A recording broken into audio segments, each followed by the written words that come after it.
So today we're looking at the long brief for steep turns. So we've already looked at medium level turns, climbing and descending turns.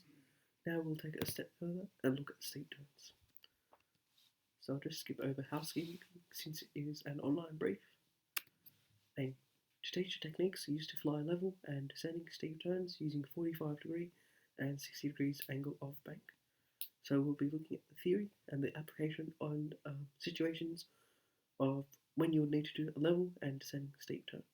And we'll also have a look at how to recover from a spiral drop. Motivation. The intention is to improve your coordination and competency in handling the airplane at steeper angles of bank. So we're coming into the end of our RPS syllabus, so steep turns are a little bit of fun and they're putting the skills you've learned so far to use. Additionally, it will improve your confidence and be of benefit should the need to take evasive action ever arise. So if you're ever in a situation where evasive action is required, such as an air proximate event, you can use the techniques and procedures in this brief to get yourself out of that situation. So an overview of what we'll have a look at. So objectives, that's a take-home message. We'll have a look at revision from our turning and straight level brief. We'll look at the definitions that will be relevant for today. Look at the types of steep turns that we outlined at the aim. We'll look at the forces acting in a steep turn, so it's similar to medium level turns, but a few key differences. We'll look at the structural limitations for the airplane. Look at the spiral dive, what it is, how to recover from it. We'll look at the physiological effects on the airplane. The application, that's the fun part. We'll have a look at what we'll do in the air. Airmanship, error management considerations, a few things we need to think about so we can mitigate the risks in this lesson. I'll summarise everything, and then finally I'll ask you a few questions with the objectives. So, following this brief, you'll be able to, from memory, state the relationship between lift and drag forces in a steep turn. So it's important because we need to know what we need to do to lift in order to do a level steep turn. State the effect of increasing the angle bank on load factor and the stall speed. So this is just a recap, as we've already looked at this in our turning brief. State the reason for adding power as the airplane passes through 30 degrees angle bank when conducting a steep level turn. Unlike a medium level turn, we have to add power, and we'll have a look at why we need to add power. Describe the procedure used to maintain exit from a 60-degree steep turn. So that's important. It forms the basis for our air exercise. And then finally, identify and manage 2 possible airborne threats. So what is the relationship between lift and weight in a medium level turn? So if you want, you can pause the video and come up with the answers. There's all to 3 questions, but I'll just read the answers out now. So in a steep turn, lift is greater than weight, as we need the increase in lift to maintain height. And this is important because we're still looking at steep turns, and we now need a considerable amount of lift. For a 60-degree turn, we need up to twice the amount of lift versus straight level flight. What are the 2 types of drag? So we've got induced and parasite drag. This is important as we'll have a look at the forces of drag, how they act on an aeroplane. And then finally, what is the effect of induced drag as angle of attack is increased? So the 2 types of drag, induced and parasite. The effect of induced drag is it increases as angle of attack increases. This is important because in a steep turn we need a considerable amount of increased angle of attack, which increases induced drag. Angle of bank. So this is just a recap of all the definitions we've looked at. So in our turning brief, so the angle of bank, the angle between the airplane's lateral axis and the horizon. So the lateral axis goes from that wingtip to wingtip. So that's that angle over there between the horizon as well. And that's marked on our artificial horizon indicator. So we've got the 10, 20 and 30 degree, and 45 degree is not marked, but it's in between 30 and 60, and then 60 degree is marked as well. Rate of turn, number of degrees of change in heading per second. So when you see that word rate, it's to do with the unit of time. So here we're looking at how the airplane turns in 30 degrees in 10 seconds. So that's the rate of turn. Rate of turn of 3 degrees per second. You do 30 divided by 10. It's important, because in a steep turn, our rate of 10 increases as we increase the angle of bank. And you'll see that in the training. We'll finish 360 degree a lot quicker. And here, we've got that rate 1 turn, which is marked on the turn slip coordinator. That's 3 degrees per second, but that's just to introduce you for your basic instrument flight lesson. We do a rate of turn, but in this lesson we want the airplane and the center of the turn. So the center of turn is the imaginary point about which the airplane turns around. It's the distance between the center and the fuselage. And in a steep turn, our radius of turn decreases, and we've got a smaller radius, and a higher rate of turn. So load factor, the ratio of lift to weight of an airplane, and the units in which load factor is expressed as is g-forces, so e.g. 2 g's. And the formula load factor equals lift divided by weight. So the weight stays the same in the steep turn, but for example in a steep turn we need twice the amount of lift, so we do a load factor of 2 g's, so twice the force of gravity. And you'll feel in the training area you'll feel as if you weighed twice as much. Things like moving your hand up will feel twice as heavy. And in this lesson we've got the threat of high G's. The arrow will be low indicated airspeed, and the undecided cross state will be a stall, so make sure you limit angle of bank. So definitions here we've got centrifugal force and centrifugal force, so they're both equal. Centripetal force acts towards the center. It's the necessary force required to turn the aeroplane, and centrifugal force acts away from the turn. So types of steep turns, so we've got level steep turns done at 45 degree and 60 degree angle bank, and it's used to avoid an air proximity event. So and also to avoid terrain or structure. And it's important in steep turns you have your eyes outside and you maintain the A-lap cycle and choose a good reference point. And in this lesson, we've got the threat of traffic, the arrow will be having a poor lookout, and the undecided cross there with an air proximity event. So make sure you clear the turn and use A-lap cycle.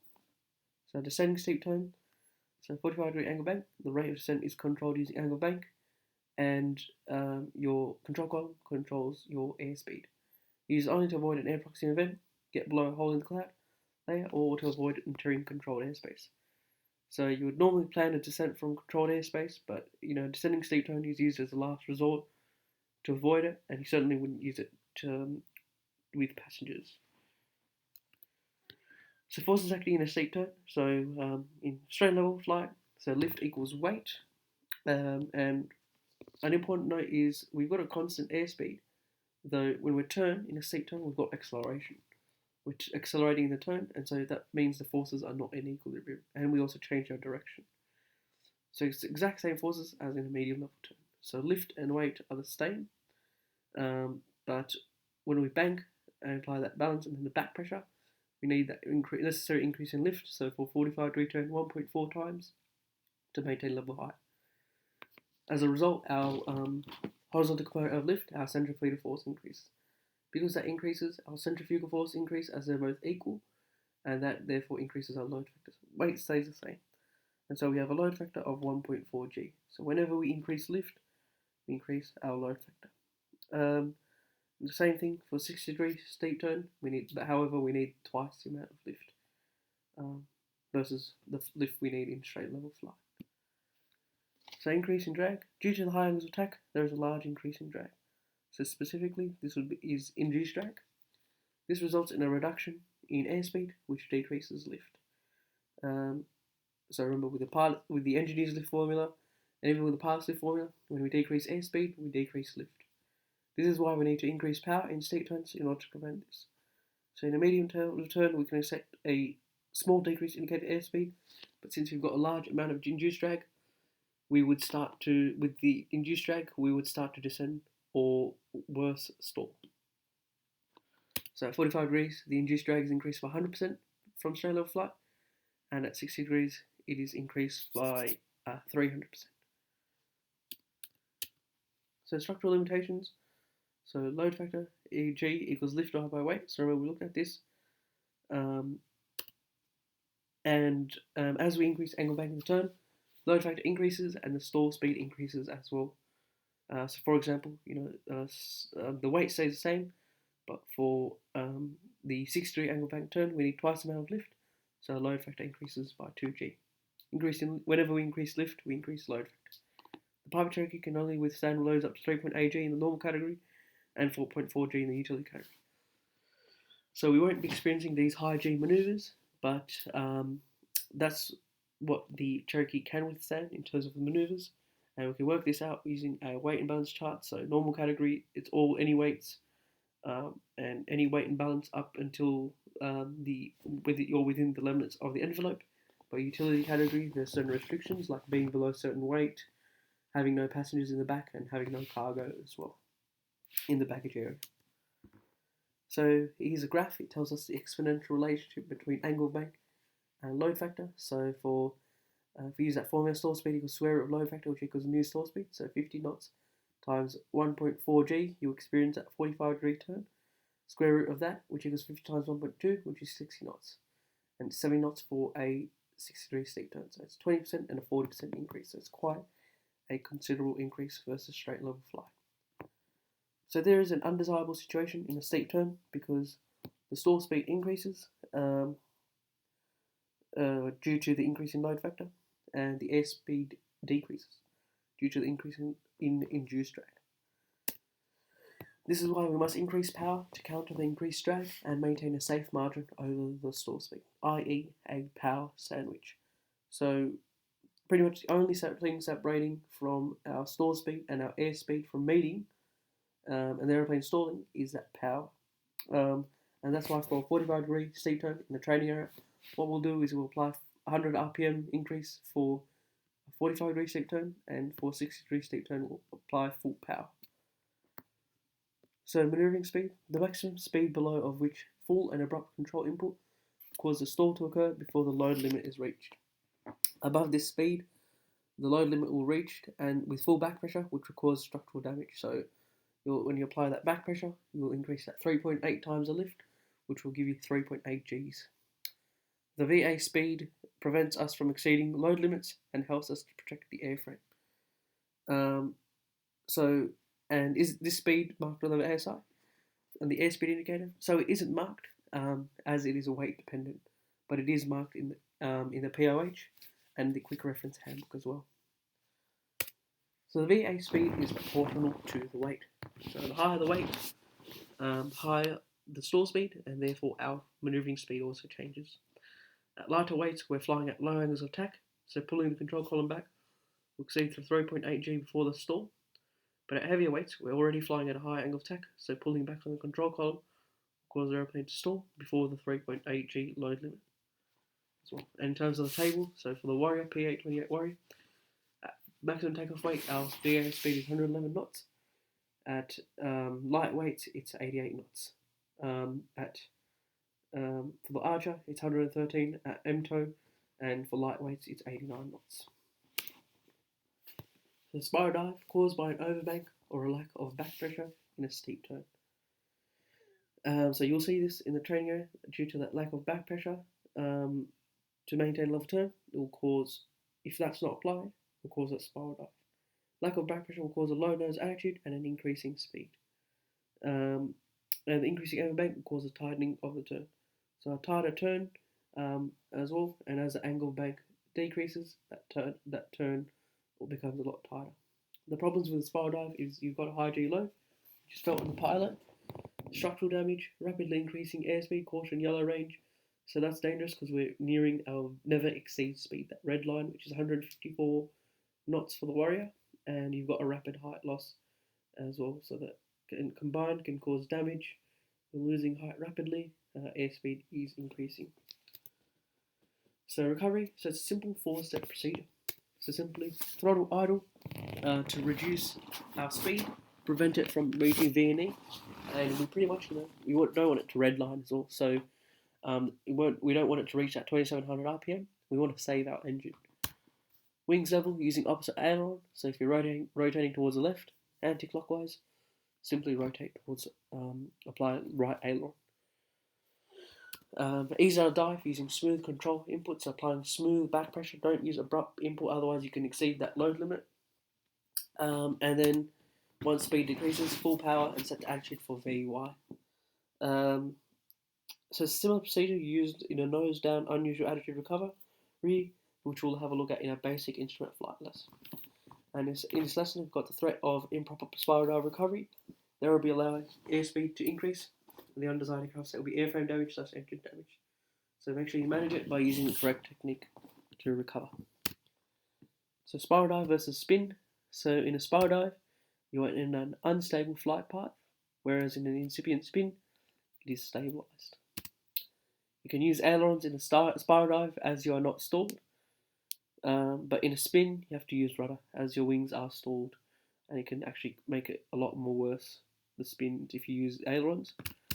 And airspeed is rapidly decreasing in a dive, whereas in a incipient spin, it stays stable and quite low, at around hovering about 44 knots. So, but yeah, this is why these are the differences, as a lot of students can get confused. So physiological effects. So a steep turn can cause excessive G forces if not done correctly.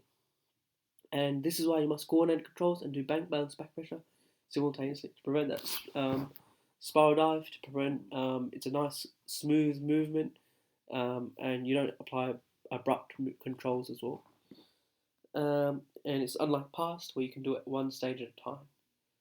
Being out of balance and having your eyes inside can cause air sickness. And that's one of the threats that exists. Threat of air sickness, the aircraft will be having eyes outside, abrupt in control input, and then inside aircraft state will pilot incapacitation. So make sure you apply smooth controls. And in between each seat turn will fly straight level, so it allows you to catch your breath as well, and prevent air sickness. So physiological effects, so positive G forces. So if there is low oxygen in the brain, your heart rate increases. So it's automatic response. The high G forces, it makes all the blood pull towards your leg and deprives your brain of oxygen. So how will low oxygen levels affect the pilot? Well, it can impair your function and it will delay your reaction time, and that's not great for flying. And the physical fitness of the pilot can also determine this as well. So the more fit you are, the higher Gs you can tolerate, because it's more easier for your blood, for your heart to pump blood. And 3.5 Gs, you'll experience that grey out. If you experience that high G maneuver, 5 Gs is a blackout, and 7 Gs is G-lock, also called loss of consciousness due to gravity. But we won't experience these high Gs, we'll only experience a maximum of 2 Gs. This is more to sort of tell you what the effects of a high G maneuver are. So in terms of the application, so we'll look at the fun part. So don't move your head too much in a steep turn, especially with your ALAP. Move your eyes, not your head, because it can cause things like the Coriolis illusion, a tumbling sensation where the fluid in your ears moves around too much. So first off, you'll start with the reference point selected, carve it off, make sure for which T's, B's and green, look out in the direction of turn. So if you're turning towards the right, so you can do clear left, clear centre, clear right. And in terms of threat area management, we've got the threat of poor reference point, the arrow will be losing reference point, and the undesired aircraft it will be disorientation. So make sure to choose a good reference point. And then you're going to do BBB, so it's a coordinated maneuver. So you're doing bank, balance, back pressure. So bank using your ailerons, bank balance using your rudder, back pressure applying using your stabulator.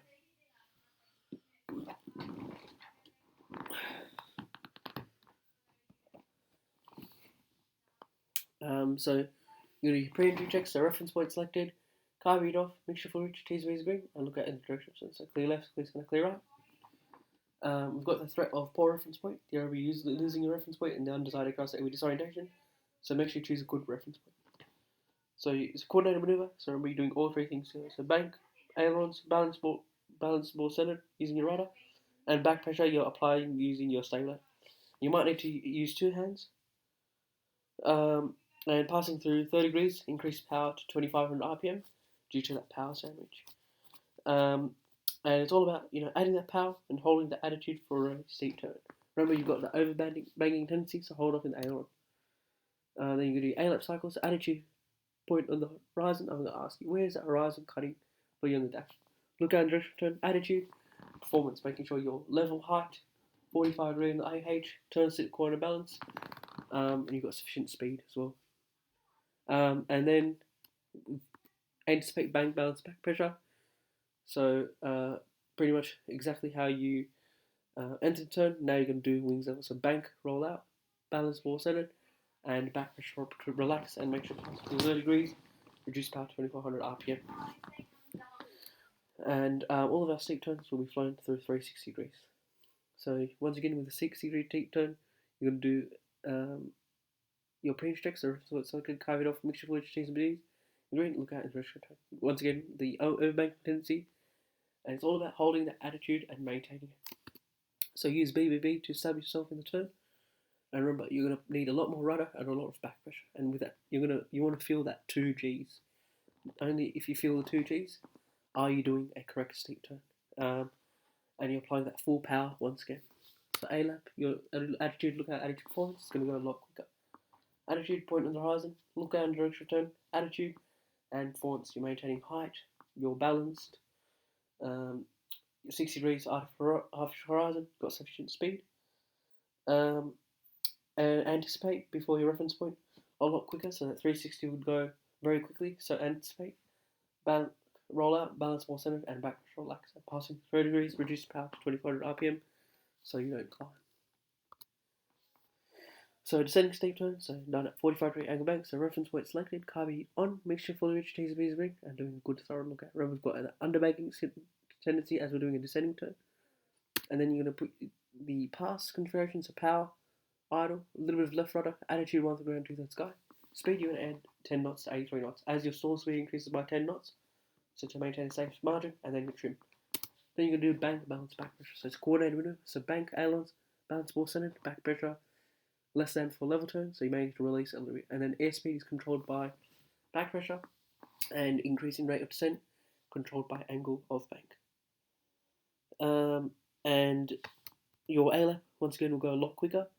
Tell me where that horizon is cutting, look out in the direction of turn, attitude, and performance. You're descending, you're looking out for your target height, you've got 73 knots, and you're balanced, and your artificial horizon indicates 45 degrees. And what you see is you've got a high rate of descent, and your wingtip should be falling a small circle as well. And then exit, anticipate, bank, balance, back pressure, raise nose to ground attitude, 83 knots, and then A pass. So anticipate, power, attitude, speed, trim, and back into normal configuration, and make sure you apply carby off. Airmanship, look out. So make sure you do a clearing turn in the correct. You're doing a clearing turn, and you're finishing in the direction you're turning. So if you're turning towards the left, you're doing clear right, clear center, clear left, and also clear behind, and also changing altitudes in a descent. So you want to look out for traffic. Situational awareness. Choose a good prominent reference point using the A-lap cycle. It's key. The key to a good successful steep turn is doing the A-lap cycle correctly and maintaining the attitude and balancing the steep turn as well. And performance, we check over horizon, you're maintaining height, check that you've got sufficient airspeed, and that you're balanced using a turn coordinate. Smooth power inputs and control deflection, so with a control column and using the throttle, no abrupt movements, and limitations not greater than 60 degree angle bank, and if in doubt, roll to wing level as well. And with this, make sure you maintain within the specified limits of the airplane. So threat and management, we've already talked about it a little bit. So threat of traffic, urban poor lookout, loss of situational awareness, and the undesired aircraft state with air proximity event. So you'd manage it by choosing to make sure you clear the turn and do the A-lap cycle. High G maneuver, air will be low entry, indicator airspeed, and the management technique will be maintained indicator airspeed, limit angle back 6 degrees, and the undesired aircraft state will be a stall. Threat of air sickness, the management technique will be smooth controls and self-assessment, and the undesired aircraft state will be loss responsiveness and pilot capacity. So the error would be not taking brakes and having abrupt control inputs. So these are 3 main threats that exist. There's certainly a lot more threats in this lesson, but just a few considerations. These are the main 3 threats to think about. So summary, in objectives, we looked at the take-home message and I'll ask you a few questions. The revision, we revised a few concepts with strain level and turning brief. Looked at angle bank, rate of turn, radius of turn, centripetal force, centrifugal force, and definitions. Looked at types of steep turns, such as a 45 degree and 60 degree level turn, and how to recover from doing a descending level turn at a descending 45 degree turn, and how to recover from a spiral dive. Looked at the forces acting in steep turn, so the structural limitations with a high G maneuver. Looked at how to recover from a spiral dive, and physiological effects felt on the pilot. We looked at the application, so make sure you read up and you know the configurations and the procedures well. The airmanship threat management, so watching out for traffic. Make sure you don't stall the airplane, which is a good prominent reference point, and maintain within the angle bank limits. And finally, the objectives. So I'll give you a moment. If you want, you can pause the video, but I'll state the answers out. So state the relationship between lift and drag forces in sleep turn. So we need to, so for example, in 2G turn, we need a 6-degree angle bank turn. We need to increase lift by 2 times. State the effect of increasing the angle bank on load factor and the stall speed. So when you increase angle bank, load factor increases and stall speed increases. State the reason for adding power as the airplane passes 30 degrees. Angle bank when conducting a state level turn to overcome induced drag, so that power sandwich, and overcome that increase in stall speed. And describe the procedure used to enter, maintain, exit from a 60-degree stick turn. So you're doing a pre-entry checks, you're doing BBB, A-lap cycle, and then anticipate bank balance. So thank you all so much for watching this brief, and I'll see you in the next one.